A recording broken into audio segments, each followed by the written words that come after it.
Hello everyone, it's your girl Yoni and I'm back with another video. Ugh.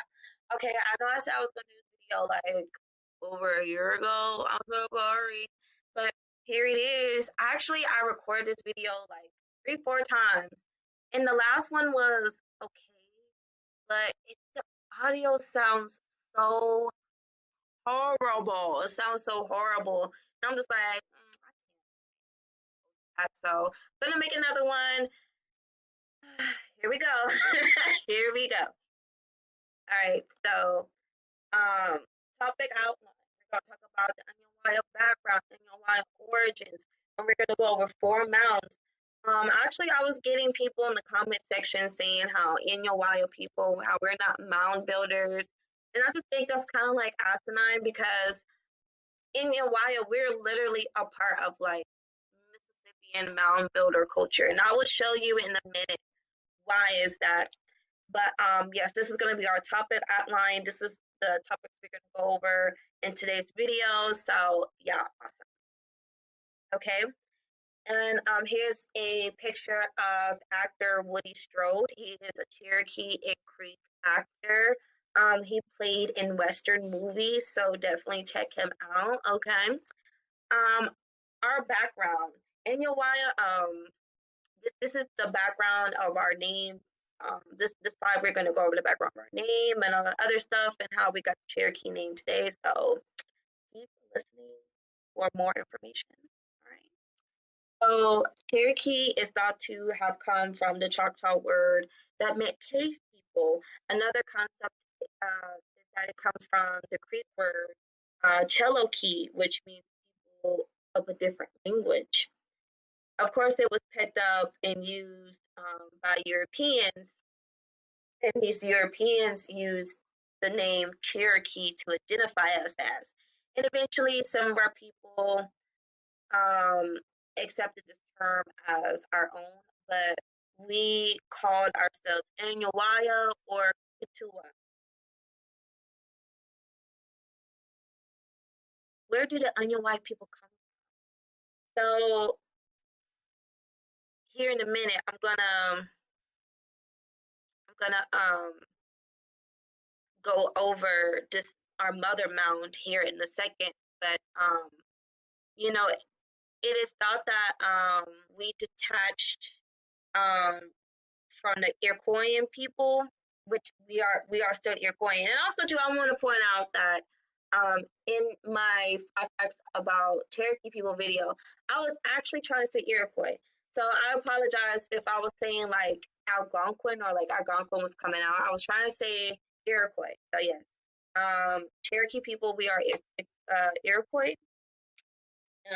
We're Iroquoian, and we once controlled the entire southern Alleghenies mountain region, including Southwest Virginia, Western North Carolina, and South Carolina, North Georgia, East Tennessee, and Northeast Alabama, as well as the Ohio River. Because I did come across a lot of information of how our people lived along the Ohio River, so I don't want to point, keep that out when I'm telling y'all this information.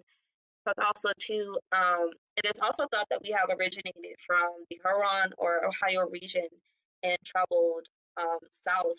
But according to Aniyunwiya oral history, we come from our mother mound, Katuwa, and it's also believed that Katuwa is also the first Cherokee village. So I'm just gonna put all this information out there because you know, take it or leave it at that. I'm just gonna put it like that. Take it or leave it. It's just information selling out. Because sometimes I'll be like, okay, well, which one is it? Did we come from here? I'm like, well, whichever resonates with you, because I just gather information. Even though I'm not able to look at the artifact myself, like this is just information gathered. Because if you talk to people that are enrolled in Cherokee Nation, it would give you different answers about our origins. So yeah, that's that. But obviously, me, I'm a traditionalist, and I believe that the Katuwa Mound does lead to underground cities and not just Katuwa, but a lot of the mounds in the Americas, you know, they're connected in a way. I feel deep down they're connected in a way, and they lead to underground cities and tunnels that the Europeans don't want us to know about, because as I was coming across information about the Aniyunwiya people, they were trying to put out like Europeans were here and that like Europeans are Cherokee people. Like, just research it, y'all, and y'all will see like information of them trying to say like European people been here. And I mean, like, there were accounts of, you know, indigenous people meeting Vikings, like, yeah, but I just think like they're really reaching, trying to say that white people are Cherokee people and that they found white people in our mountains and stuff. Like, okay, like, sure, okay. And also, why did we build our mounds? Where mounds were mostly our spiritual centers. Now, people will say religious centers, but I'd say spiritual because I don't like using the word religious. We also use mounds to bury our dead, and also it was built for townhouses too. And townhouses were something where the community come together and we hold meetings, and also too, it is believed that the elite also lived on top of the mounds too. So just to put that into perspective. Also, y'all, I could not find much pictures of the mounds here that I'm going to be talking about with y'all.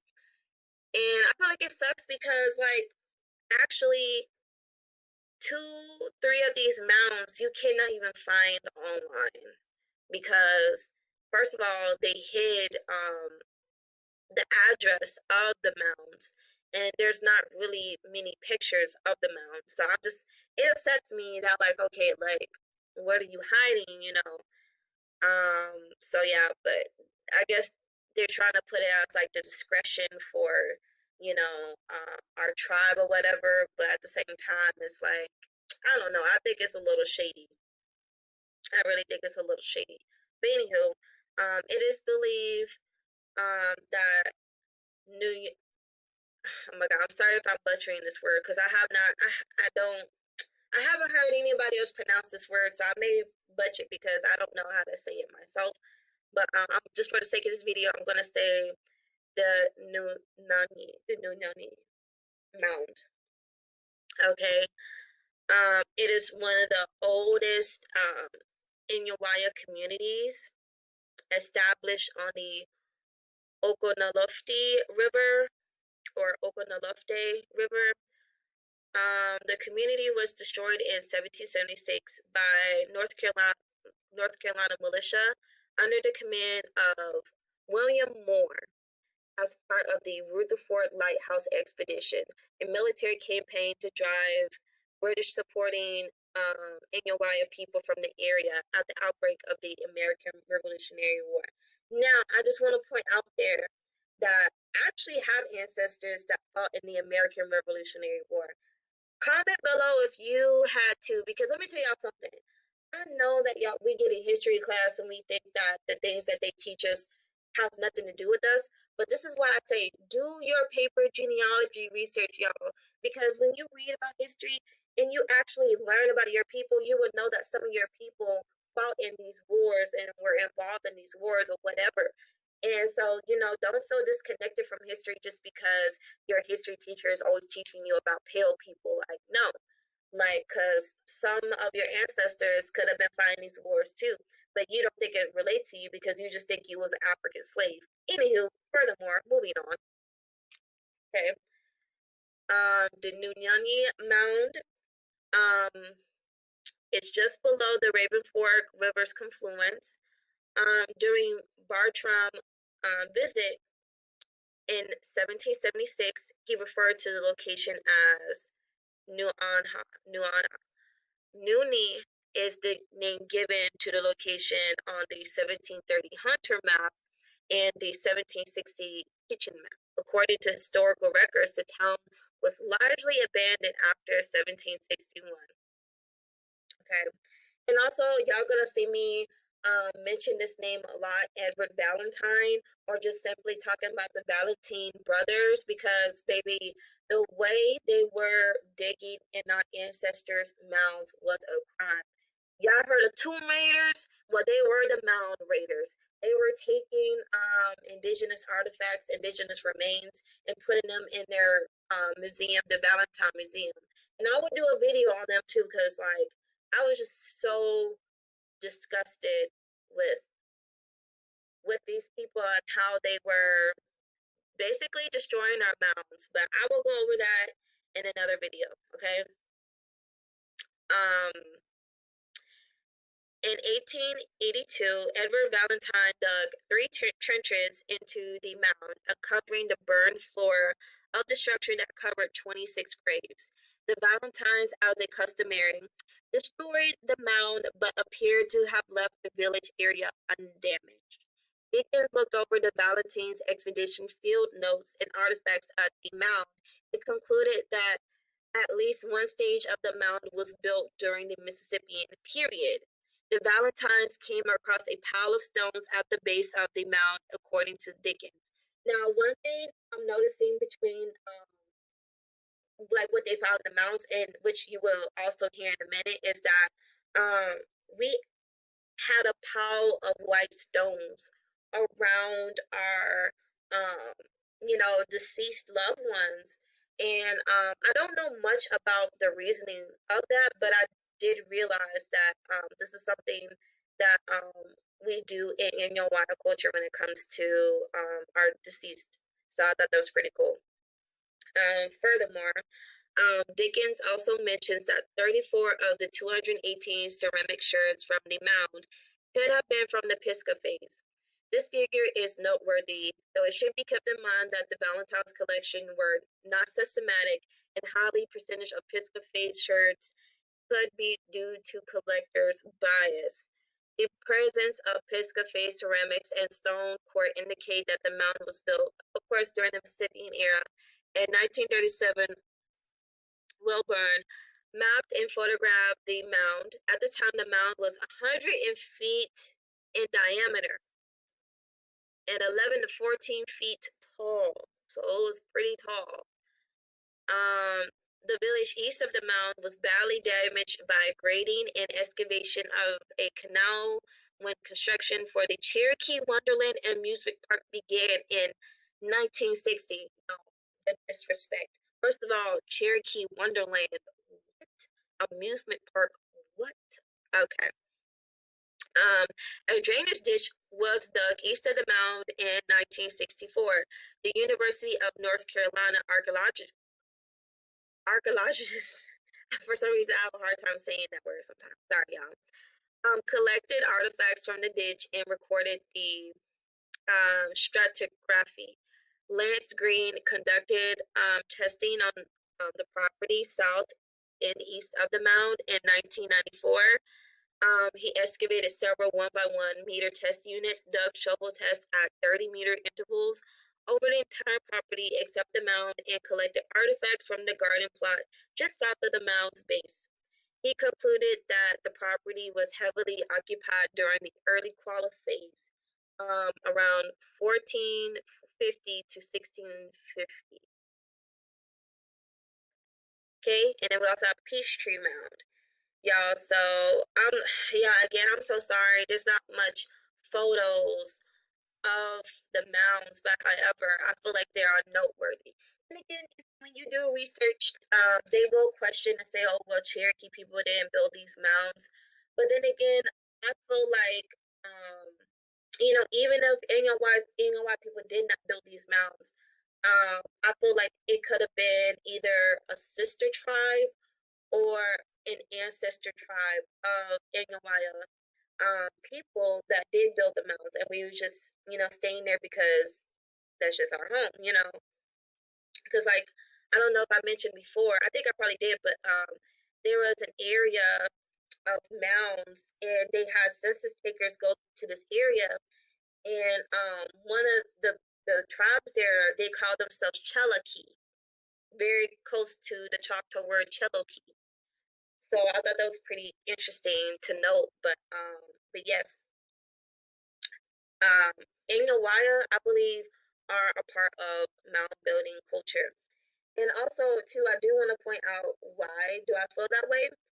Well, in our mounds that are considered to be Cherokee or occupied by Cherokee people, they found the chunky stones. Chunky is a game that Mississippian people played. It's like a little flat stone. Um, Honestly, I don't know how the game is played, but they found these stones all throughout in Hawaii, like mountains and stuff. So I just wanted to point that out there. Okay. Um, Experts believe that the quote unquote settlement at the confluence of Peachtree Creek and the Hiawassee River in Cherokee County date back to the Archaic period, 8,000 to 1,000 BC. So, and also too, at the Peachtree Village site, the Smithsonian team discovered nearly 250,000 pieces of pottery as well as 68 burial sites, some of which were enclosed in stone-lined graves. So like I mentioned before, um, so yes. Also too, let's look at these artifacts here. These are some of the artifacts that they found in our mounds. Okay, they found a ceramic bowl. They also found some ear bangles and some silver discs. Okay. Also a brass thimble. And I was like, hey, brass thimbles like a European thing, you know? But again, we were trading with Europeans at the time, so of course our mounds would probably reflect that. And also to a brass thimble, you would use that for when you're sewing, so you don't poke yourself in the finger with a needle. Okay. Peachtree Mound, according to Setzler and Jennings, had a primary mound with a rectangular stone structure that was covered by at least two later construction episodes. When it was excavated in the early 1930s, the mound was 3.4, 11 feet high. Okay, 3.4 meters or 11 feet high, and 5,567 meters or 180 to 220 feet at its base. The stone structure at Peachtree, according to Dickens, was similar to the stone mantle found in the Pisgah Face Garden Creek Mound. It could have been the remains of an earth lodge. So I thought that was pretty cool.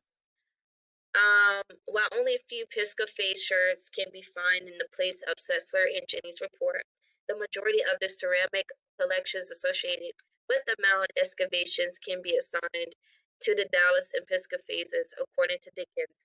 The Peachtree Mound served as a foundation for the townhouse at Hiawassee, one of the most important Cherokee Valley towns in the 18th century. While the Smithsonian excavation at Peachtree did not yield a clear map of the historic Cherokee townhouse, a profile drawing of the mound that shows several distinct floors above the primary mound and the quantity of European trade goods discovered in the mound strongly suggests the presence of a Cherokee townhouse. All right, so now we're going to move on to Katuwa. All right, our Katuwa Mound. Okay, it's located up the west bank of the Tuckasegee River, 3.2 kilometers west of the Okololofte. I think how to pronounce it.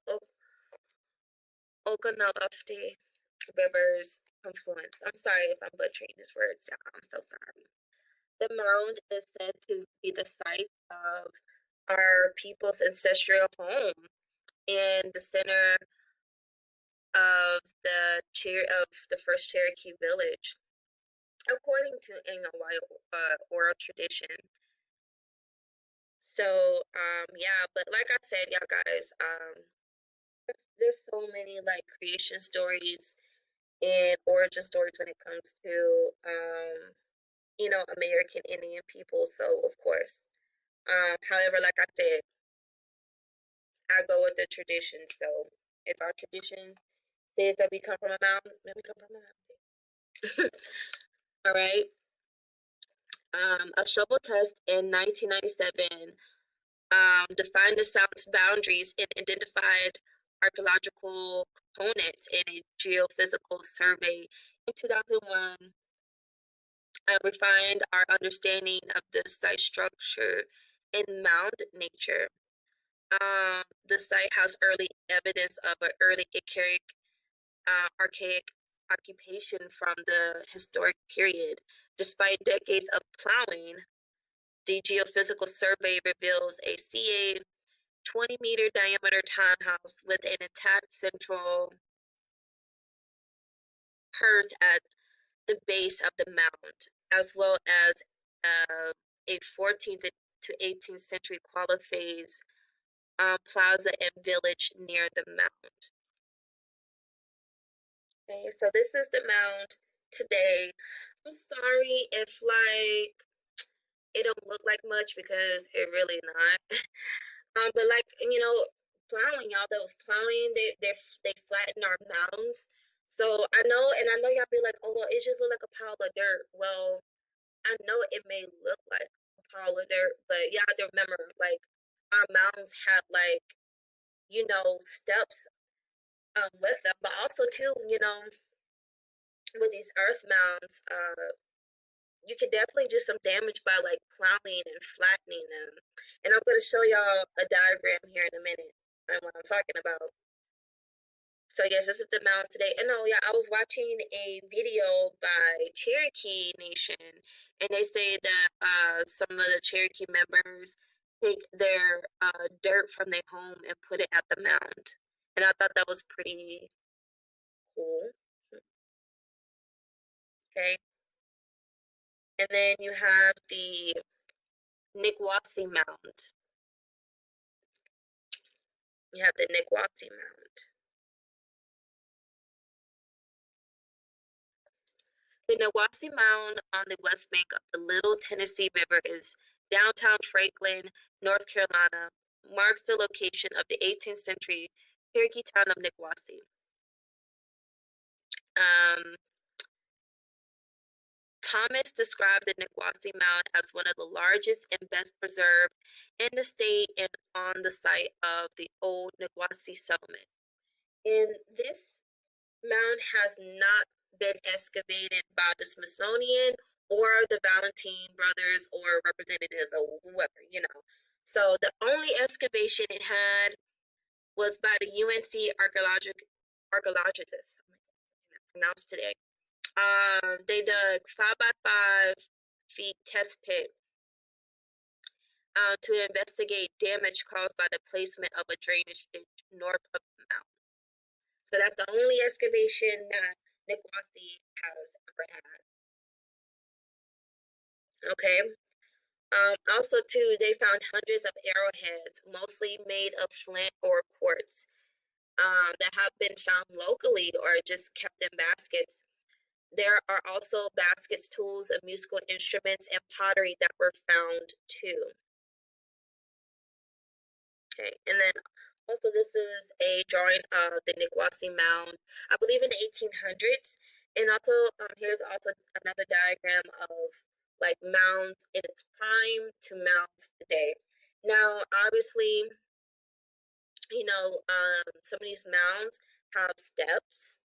Okay, and I'm not just talking about like the steps that for tourists. Like, no, like under all that grass, they have steps. And not only that, but with other mounds, like I said, they were flattening our mounds. So of course our mounds go down over time. And as well as, you know, um just weather overall, because if you don't upkeep something, of course, it may not keep its original shape or keep its original prime. Okay, and then I also wanted to show y'all this other mound, this Cherokee burial mound in East Tennessee. So I thought that was pretty cool. But here in Texas, in Smithville, Texas, you will see these type of mounds all over Smithville, y'all. And I've seen ones even bigger than this. And I just think to people like, I just think to myself like, I wonder if they actually know like if these are mounds. You know, of course I wouldn't go up in there and start excavating stuff and mess with people's remains, but you don't want to disrespect the dead, but I think it's pretty cool how our people, did build mounds, and it is a part of, our culture, and just realizing that Aniyunwiya people are a part of Mississippian mound building culture, believe it or not. And some people was up and down that we did not build some of these mounds, but then again, Europeans would say anything just to take our land and our resources, so just keep those things in mind. And that is all for this video. Thank you guys so much for watching. For more exclusive content on mound builders, the Choctaw language, or just anything originating, join my YouTube membership or my Patreon. On my Patreon, I will be releasing a video series on originate people clothing, like what did we wear, when did we wear it, etc., etc. So I'll be going more without my Patreon, so definitely hop on my Patreon if you want all my content. For my YouTube membership, I just put what I said I'm gonna put on there, but for my Patreon, just to make it different, I ask my audience what they want, and also too I have like more freedom to do um, what I want on my Patreon, and not only that, I can actually talk to um, my Patreons on there. So, but if you have any questions or if you have any video requests, comment them down below. And yeah, I will look over them and research them, and more than likely do a video on them. So if y'all get enough thumbs up on that comment saying what video you want next, I'ma do it. So I love y'all guys. Thank y'all guys for being so patient with me for doing this video. I know it's long overdue. Again, I'm so sorry. But hey, be sure to check out shoporiginated.com. We have a useful info tab on our website that you can use to learn how to research your genealogy. So definitely check that out too. So yeah, that's all I have to say for this video. Thank y'all guys for watching, and until the next time, bye.